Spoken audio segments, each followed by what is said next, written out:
Fable the Journey didn't elicit the reaction Microsoft was probably hoping for at its unveiling back at E3 2011. The notion of an on-rails Fable game utilizing Kinect didn't sit well with those who expected another RPG on par with previous installments.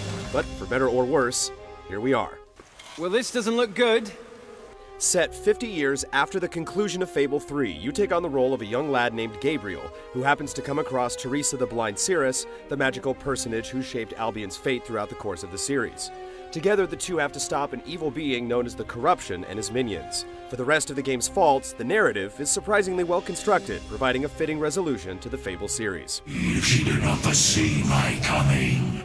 Though there isn't a sprawling world to explore this time around, the notion of making choices and choosing your own path has been partially preserved.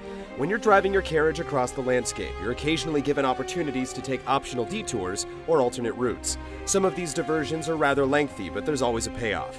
As a result, despite the game being on rails, you still feel like you're doing some exploration. He's coming, sir! Equally appealing are the dungeons, which throw clever puzzles at you mixed with just the right amount of action.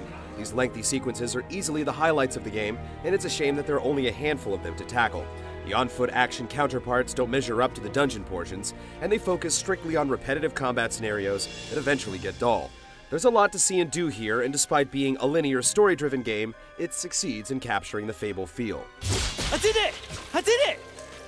While there's a solid structure in place, the experience is unfortunately at the mercy of Kinect. Even under optimal conditions, the game's spellcasting combat simply demands more precision than the hardware is capable of delivering. Meanwhile, steering your horse is akin to carriage driving under the influence. All too often, frustration will set in as you fail to hit your mark or navigate a tight space. The game is sadly undone by these mechanical shortcomings, and there are a few points where you'll be sorely tempted to throw in the towel completely. Whoa! Fable the Journey is a gorgeous game with clever levels, but the abysmal controls make it all for naught. For all it does right, playing it feels like a frustrating chore, and no amount of affection for the Fable series will make its failings easy to overlook. Your best bet is to pass this one up and move along.